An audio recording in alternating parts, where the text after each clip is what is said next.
La notion de la naissance, la portée de la naissance d'en haut. Nous avons, n'est-ce pas, nous allons aujourd'hui parler du temps. Et le temps est même avancé aussi. Alors, jeudi dernier, nous sommes arrêtés sur, après avoir pris beaucoup de questions, là, plusieurs questions, on s'est arrêté sur le temps, bien sûr, sur la notion du temps.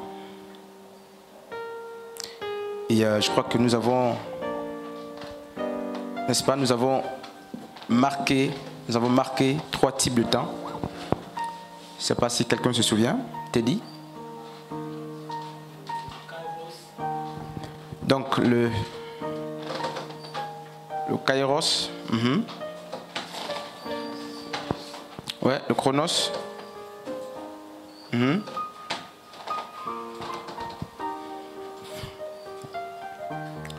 Et le temps ion. Donc c'est les temps justement bibliques. Il y a plusieurs autres temps. Il y a plus de 9 temps dans la Bible. Mais c'est les temps les plus récurrents. Parce que les 9 temps, c'est parfois le regroupement justement des autres. Et lorsqu'on divise le kairos, on trouvera d'autres temps. Lorsqu'on divise le chronos, et ainsi de suite. Et nous avons lu un texte, je crois qu'on va le lire, Genèse chapitre 1er.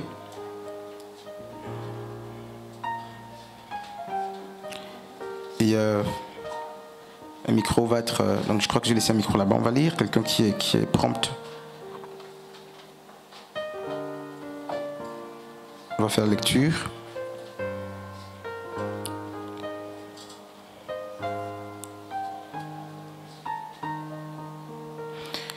Par contre, je vais d'abord lire Galates chapitre 4 à partir du verset 4 jusqu'au verset, juste le verset 4. C'est dans la Nouvelle Bible Seconde, voici ce qui est écrit. Mais lorsque les temps furent accomplis, Dieu a envoyé son Fils né d'une femme et sous la loi afin de racheter ceux qui étaient sous la loi pour que nous recevions l'adoption. Et Genèse nous dit quoi? En parlant de la création, Genèse chapitre 2, en repartant justement depuis le verset 1er, je crois qu'on va le lire. La Bible nous dit que Dieu a créé, n'est-ce pas, en 6 jours. Et le 7e jour, donc le jour du sabbat, a été consacré, sanctifié pour le repos. Et nous parlons, n'est-ce pas, de la croissance spirituelle. Et nous voulons, n'est-ce pas, montrer la portée. Donc la portée ou la place du temps. Regardons, n'est-ce pas, ce que la Bible dit. La Bible dit Dieu crée, n'est-ce pas, en 6 jours. Il a créé en 6 jours. Et nous avons discuté, nous avons compris justement que Dieu a dû prendre, n'est-ce pas, les jours pour créer. Et le philosophe justement Héraclite dit quoi? C'est un grand penseur qu'on connaît tous, pour ceux qui essayent un peu de lire et de fouiller aussi. Héraclite a une célèbre, n'est-ce pas, citation que nous connaissons tous. Il dit: on ne se lave pas 2 fois dans la même rivière. Il ne dit pas dans le même marigot, mais il dit: on ne se lave pas 2 fois dans, n'est-ce pas, la même rivière. Et cette pensée, n'est-ce pas, d'Héraclite parle du temps. Et qu'est-ce qu'il veut dire? Héraclite dit non, c'est impossible qu'on se baigne 2 fois dans la même rivière. C'est pour dire que si tu te laves la première fois, si tu reviens, les premières eaux qui t'ont accueilli ont disparu. Ce ne sont pas les mêmes eaux qui vont te baigner. Parce que les eaux coulent. Donc vous tombez, n'est-ce pas, dans l'eau. Il dit non, c'est pas possible qu'on se lave 2 fois dans la même rivière. Le temps passe. Et en parlant, n'est-ce pas, de cette grande pensée, Héraclite, le philosophe, était en train d'étudier la notion du temps qui a fait mal, n'est-ce pas, dans le milieu des grands penseurs. Saint Augustin a même eu du mal justement à définir la notion du temps. C'est quoi le temps? Et on nous dit Dieu crée en 6 jours. Comment, n'est-ce pas, comprendre la place du temps dans le processus de la croissance spirituelle? À quel niveau justement et à quel moment le temps influence-t-il, n'est-ce pas, notre croissance spirituelle. Est-ce que notre croissance dépend, n'est-ce pas, du kairos? Est-ce que notre croissance est influencée par le chronos?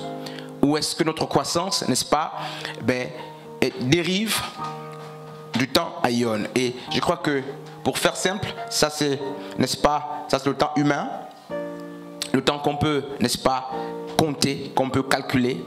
Et nous avons aussi compris que Dieu n'est pas, n'est-ce pas, Dieu n'est pas restreint dans le temps humain. Le temps des hommes ne peut pas contenir Dieu. Il ne peut pas non plus définir Dieu. L'espace ne peut pas contenir Dieu. Et Bereshit, lorsqu'on lit Genèse chapitre 1er, on dit au commencement, Dieu crée les cieux et la terre. D'autres versions diront Dieu crée le ciel et la terre.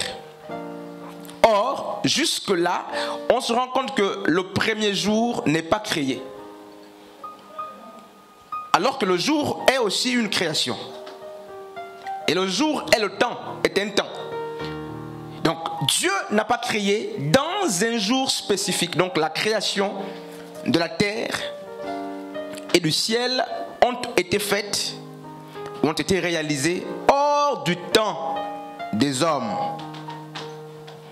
Ce n'est pas dans le temps humain que les cieux, n'est-ce pas, et la terre ont été créés. Vous n'allez pas me donner le jour que Dieu a pris pour créer les cieux et la terre. Bibliquement parlant, ce jour n'existe pas. Parce que même là, le jour premier ou le jour 1, en grec on dit Ead, donc le jour 1 là, n'était pas encore créé. C'est quoi le jour premier en hébreu là, tu dis?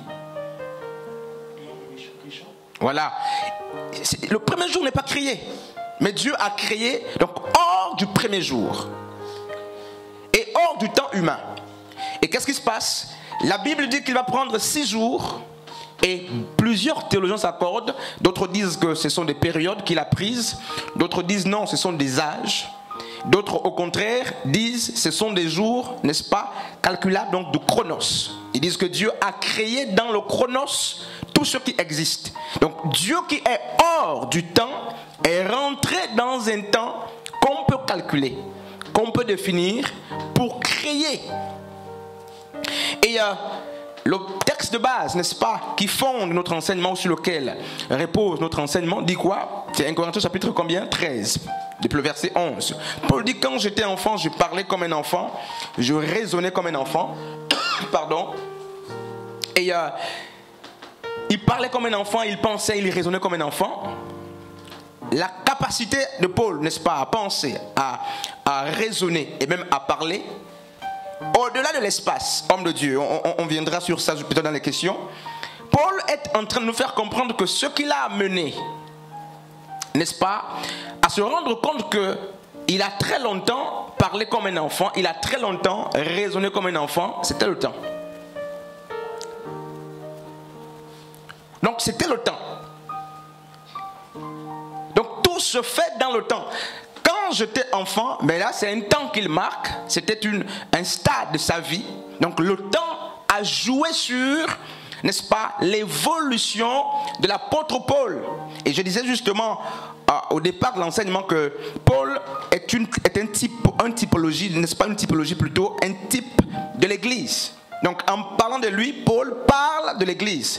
En parlant de sa croissance, l'apôtre Paul nous parle de l'Église. C'est pourquoi le même apôtre Paul nous parlera, n'est-ce pas, de 3 niveaux d'enfants. Les népios, les bréphos et les ius.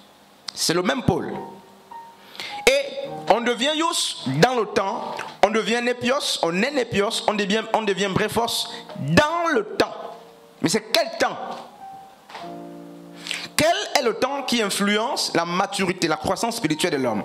Est-ce que c'est le temps métaphysique qui dépend de Dieu seulement?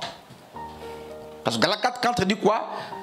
Autrefois, Dieu nous a parlé par des prophètes, donc autant, n'est-ce pas, marqué, chez moi on dit, quand les temps furent accomplis, n'est-ce pas, Dieu nous a parlé. Quand les temps furent accomplis, ça c'est le kairos de Dieu. C'est que c'est le temps qui ne dépend pas de l'influence humaine. Quel que soit le type de prière, quel que soit le niveau de prophétie, quel que soit l'onction qu'on peut transporter, rien de toutes ces choses ne peut influencer la pensée de Dieu, n'est-ce pas, le calendrier de Dieu qui s'était déjà, n'est-ce pas, défini par rapport à l'arrivée, n'est-ce pas, de la personne de Yahushua. Donc, très souvent, lorsqu'on parle du Kairos, on parle de la dimension métaphysique qui appartient, qui est le propre de Dieu. Ça ne dépend pas de nous. Nous ne sommes pas, n'est-ce pas, dans le Kairos. Le Kairos est le propre de Dieu. Et nous subissons le Kairos, donc le temps de Dieu. C'est pourquoi, regardez ce que l'ange va dire justement, n'est-ce pas, Élisée a parlé à une femme veuve, et on peut trouver ce texte là justement. Il va lui dire que au temps convenable, au temps marqué, à la même saison, c'est le même discours justement, nous sommes dans 1 Roi chapitre 4 à partir du verset 16, il dit à la même période, au même moment, c'est ce quel temps? Tu auras un fils. Et le même langage a été tenu par les anges, justement, en parlant dans Genèse chapitre 18, en parlant, n'est-ce pas, de Sarah, qui était n'est-ce pas, qui ne donnait pas d'enfant. L'ange a dû lui dire, au même moment, n'est-ce pas, à la même époque. Ça veut dire quoi? C'est quel temps? À la même époque, donc Sarah qui était enceinte, reçoit une promesse des messagers de Dieu. Et les messagers disent quoi? Ils disent, le temps que nous t'avons visité, c'est celui-ci. Il dit, ce même temps-là, le temps A, ce même temps reviendra pour que tu sois enceinte. Donc, c'est quel temps même?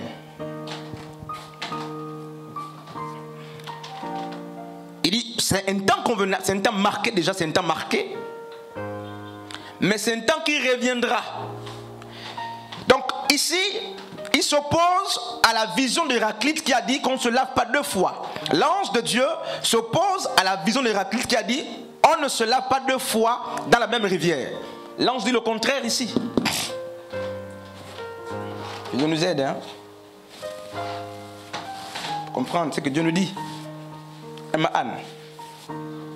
L'espace est réversible. C'est que l'espace peut être détruit, ça revient, ça pousse. Un milieu peut être détruit et le même milieu revient. Un environnement peut être détruit, ça revient. C'est comme ça l'espace. Mais le temps, il ne revient jamais. Il est irréversible, il n'a qu'un sens. Donc le temps va dans un sens unique et un seul sens. Et il amène avec lui tout sur son chemin. Et l'ange, dans, n'est-ce pas, Genèse 18, 10, je crois, fait la promesse. Il dit, le moment, n'est-ce pas, où tu nous accueilles, ce temps-là, je ne sais pas quelle heure il faisait, ce temps arrivera à nouveau pour que tu sois enceinte. C'est quel temps?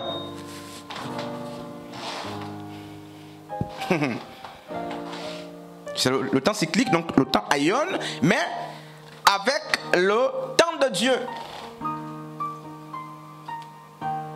Mais vraiment, il ne faut pas qu'on se perde dans ça. Donc Dieu crée dans le temps des hommes. Il rentre dans le temps des hommes, il crée. Lui qui est hors du temps. Et donc il a créé quoi? Les arbustes, il a tout créé. Il a créé Adam très jeune, en âge. Et Ève aussi était très jeune en âge, lorsque Dieu les a créés. Et ils vont grandir. La preuve, l'âge d'Adam augmentait. On donne même l'âge à laquelle Adam est mort. Donc Adam est créé jeune.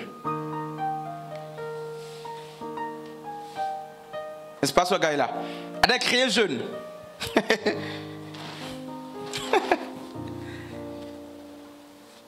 Et il doit grandir. Mais le temps de la croissance, c'est la question à laquelle on doit répondre avant de partir. Quel est le temps qui influence notre croissance? Je ne dis pas quel est le temps qui influence les promesses de Dieu pour nous. Notre croissance est influencée par quel temps? On a vu qu'il faut être dans un espace. Oui, mais l'espace ne suffit pas pour que tu croisses. C'est pourquoi vous ne pouvez pas naître aujourd'hui et vous commencez à courir. Ça, c'est des phénomènes. Ça n'existe même pas. Dans le monde naturel, aucun enfant ne peut naître. Il commence à parler, il commence à courir. Ça, c'est des phénomènes. C'est pas possible même. Et La Bible ne dit-elle pas que la nature ne vous enseigne-t-elle pas? C'est pour qu'on comprenne justement que les réalités spirituelles, n'est-ce pas, peuvent être comprises en observant les mouvements naturels. Il dit, la nature enseigne. Et naturellement, un enfant ne naît pas, même s'il est dans un espace, il naît dans un espace, comme Jésus est né dans la crèche, tout ça. Mais un enfant ne naît pas et commence à faire des pas, commence à parler, ça dépend. Il faut, au-delà de la naissance, au-delà du fait qu'il est accueilli, n'est-ce pas, par l'espace, il faut du temps pour permettre et faciliter le développement des caractéristiques, le caractère, n'est-ce pas, propre à l'enfant. Ça, c'est naturel. Et ce temps-là, c'est le chronos. Ce n'est pas Dieu qui décide de la croissance d'un enfant. Non. Naturellement, l'enfant, sa croissance est influencée par le facteur temps chronos. Donc si on dit c'est au bout de 6 ans à 6 ans ou 6 mois, par là, un enfant rampe, on va dire à 9 mois, il marche, ça c'est la norme. Ça c'est pas le temps de Dieu. Et ça on connaît ça. Et on est capable de dire à 6 mois cet enfant va marcher. Donc Dieu a programmé et c'est comme cela. Même si après, on sait qu'il y a des enfants qui ont des problèmes même à 1 an, ils ne rampent pas. Hein? Et comment?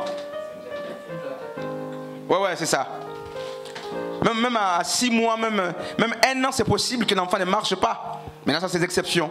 Mais parfois, quand on fouille, c'est quoi? La mauvaise alimentation, pas de calcium, pas de fer, il y a des problèmes d'alimentation. Ça, là, c'est un autre point qu'on verra un jour. Mais toujours est-il que c'est le temps, n'est-ce pas? Mais c'est le temps qui influence la croissance de l'enfant. Maintenant, pour la croissance spirituelle, il faut qu'on réponde simplement à cette question. C'est une question très simple. Pour la croissance spirituelle, nous sommes aussi soumis à l'influence du temps. Mais quel est le temps qui influence notre croissance spirituelle? Est-ce que c'est Dieu qui décide de notre croissance spirituelle?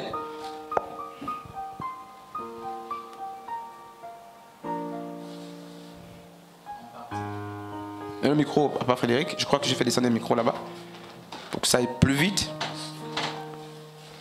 Un micro peut aller de l'autre côté pour voilà, un par ici, l'autre par là-bas.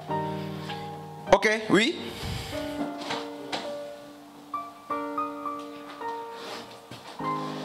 Non, ça passe. Non, ça passe.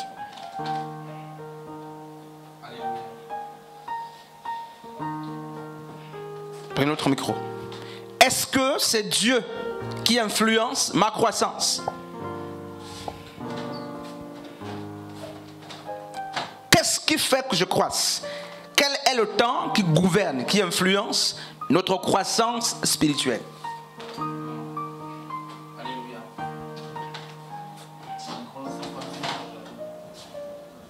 Alléluia. Merci. Oui, homme de Dieu, je pense que en partie, on peut répondre, il y a 2 volets. Oui, on peut dire oui et non. Oui. Voilà, Dieu peut influencer notre croissance spirituelle. Comme nous aussi, on peut aussi être responsable de nos croissances. Ça veut dire d'abord pour influencer notre, qu'on puisse croître spirituellement, il faut d'abord qu'on le veuille. Il faut d'abord une volonté en fait. Personnellement, il faut d'abord une volonté de vouloir croître, de vouloir évoluer spirituellement, en méditant par exemple la parole et en méditant par exemple la parole et en s'attachant aux choses du Seigneur en fait. Voilà. Donc moi je pense en partie oui et non. Oui, Dieu influence, non aussi, il n'influence pas. Bon, donc dans cette question-là, je pense qu'il y a 2 volets. Voilà. Pour ma part, hein. Ok. Voilà. Quelqu'un d'autre, pardon? C'est quel temps qui influence? Shalom.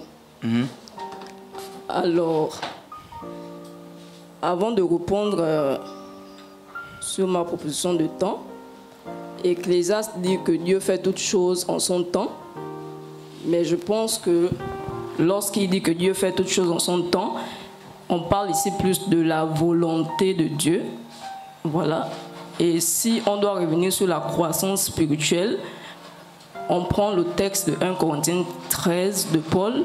Il dit que quand j'étais enfant, je n'ai pas le texte sur moi, mais il dit j'ai fait, enlevé, il dit je.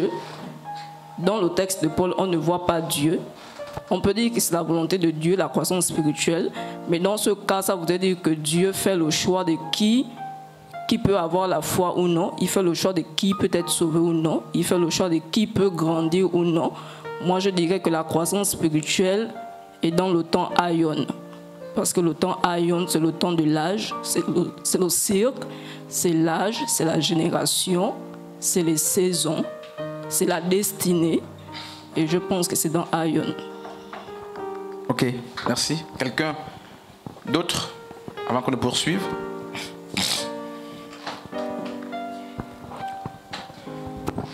Je crois que il faut que je définisse peut-être clairement ces temps-là.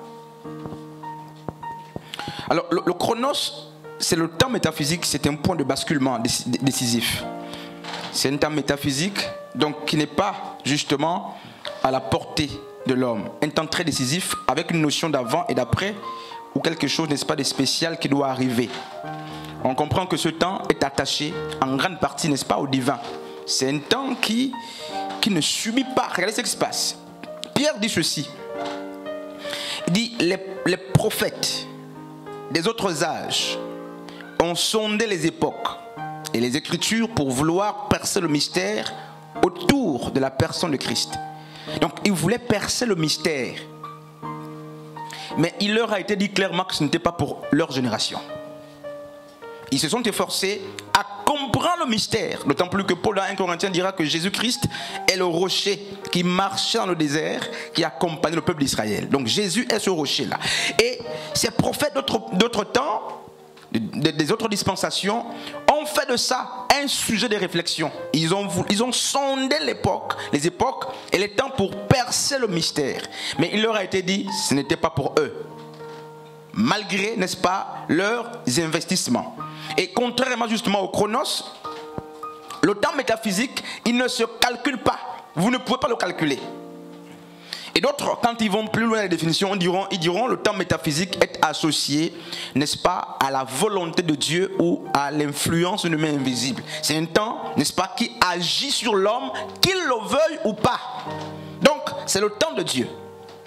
C'est le temps d'un être suprême. C'est le temps justement d'une main qui est au-dessus de nos capacités.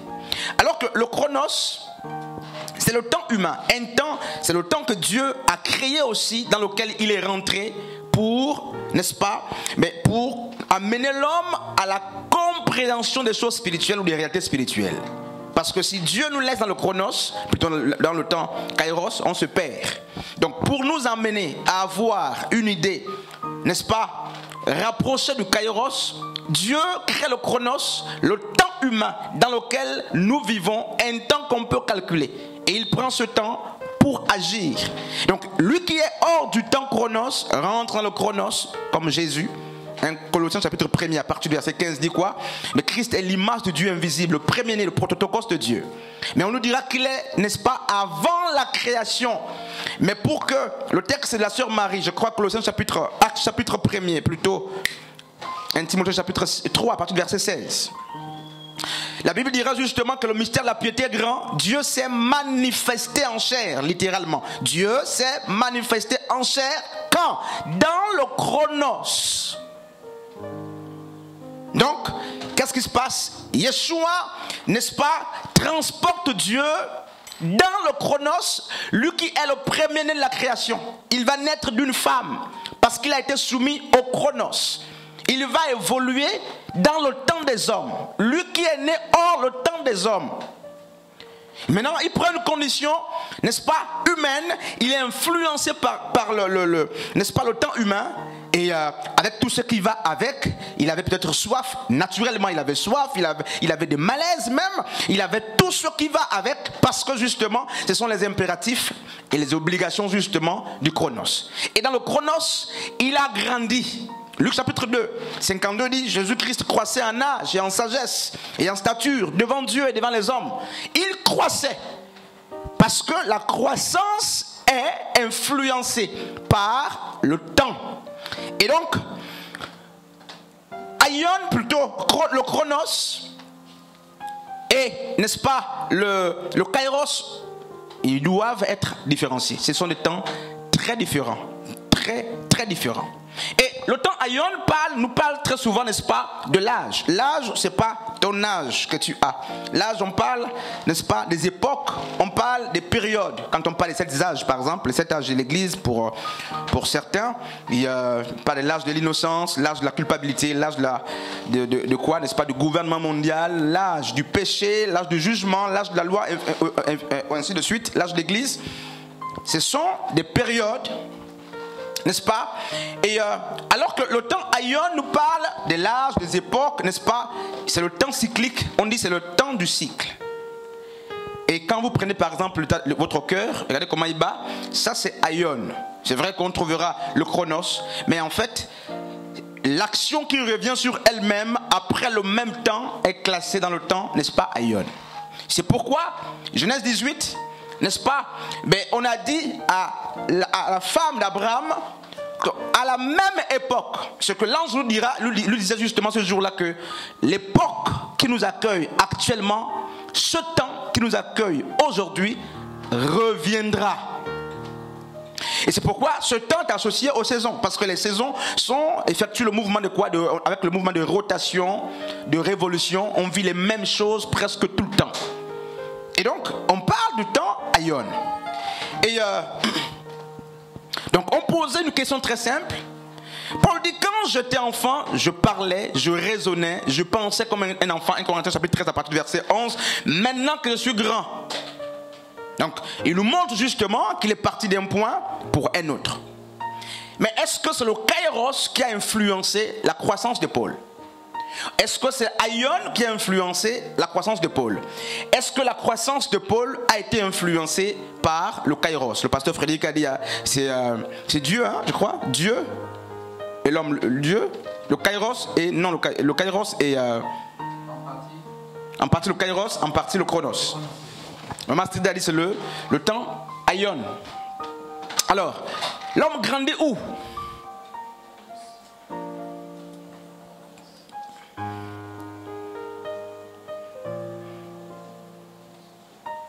Non, on prend le micro s'il y a une idée à partager.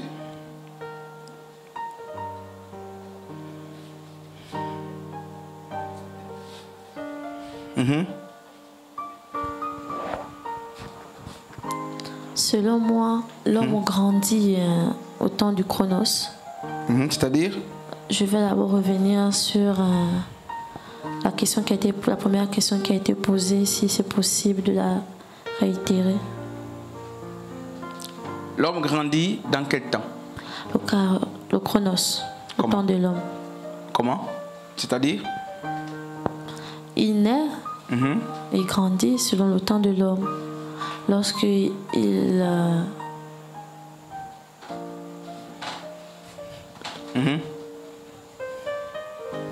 Bon, nous-mêmes, on grandit dans quel temps? Nous-mêmes? Le chronos. C'est-à-dire?